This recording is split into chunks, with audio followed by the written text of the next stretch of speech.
after Brad Parker proposed to his girlfriend, and she accepted. He was on top of the world. The 36-year-old even said that he had never been happier. But just a few hours after the exciting moment, a terrible and unexpected event changed everything. Parker grew up in Santa Rosa, California, and was living in Sebastopol. He attended Montgomery High School and then studied at Cal Poly University in San Luis Obispo. Following his graduation from the institute, he spent a couple of years traveling the globe, including visiting New Zealand and Thailand. The adventurer also worked as a yoga teacher. The instructor was extremely active and a keen cook who enjoyed cycling, climbing and surfing. In June 2014, he confirmed on Facebook that he was dating Jenny Dial by sharing a photo of them kissing.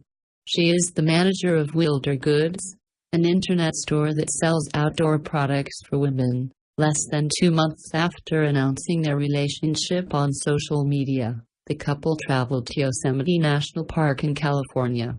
On August 16, 2014, they hiked up Cathedral Peak, reaching its summit. It was here that Parker asked Dial to marry him. Yosemite National Park is located within the Sierra Nevada mountains. It has been under government protection since 1864 and is famed for its huge sequoia trees and picturesque waterfalls. The park stretches across 1,200 square miles and is popular among hikers, campers, and tourists. The park is also considered one of the foremost climbing destinations in the world. However, this means that it's not entirely uncommon for people to injure themselves or have any number of mishaps while on the rocks there. In fact, of the over 100 accidents that befall climbers there annually, only between 15 and 25 need rescue missions. Cathedral Peak is thought to offer one of the best views in the park and is sought after by many visitors. It takes 1 hour to reach the summit, which is just big enough for 2 people to stand on together. And when Parker proposed to Dial at the idyllic spot, she said yes. Parker's father, Bill, told the Santa Rosa Press-Democrat that his son was elated. "This is the happiest day of my life," the climber apparently said to Dial. But he couldn't have known that the ultimate tragedy would take place just a few hours later. After the proposal, the pair went their individual ways within the park. Parker wanted to climb the Mathis Crest Traverse, a few miles away in the Tuolumne Meadows area.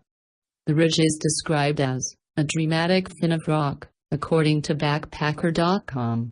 However, the crest is not an especially taxing climb for experienced mountaineers. The website states that its characteristics make for ladder-like, easily protected climbing.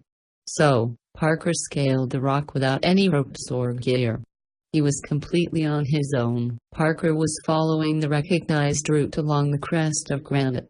But then, somehow, disaster struck. At around 5:45 p.m. local time, park visitors watched on helplessly as the newly engaged climber fell approximately 300 feet. It's not clear exactly what caused the yoga instructor to lose his grip or footing and plunge from the rock. Park rangers formed a rescue party that traveled down to his location. However, he was declared dead upon their arrival. The rangers stayed with Parker until the morning, when a helicopter arrived to transport his body from the park. "We're all so stunned," his father, Bill, said. "What happened is so unbelievable." Parker's dad suggested that he may have accidentally fallen during the climb as he was tired from summiting Cathedral Peak earlier in the day. The 36-year-old's friend, Jerry Dodrell, who was also his climbing partner, was equally surprised at his fall. He explained that it wasn't his pal's first time navigating that spot. Brad was a very, very strong climber. He was fit, and he has climbed this route before, so it is kind of a mystery how it happened, the photographer told the website SFGate. "In every aspect of life, he's always landed on his feet. Except this time," another of the climber's friends, Lindsay Tucha, called him the best human being he could be. And Parker's uncle, Kit Kirsch added that his nephew lived a full life despite his untimely death. He was all about fitness and spirituality, Kirsch told Santa Rosa's Press Democrat.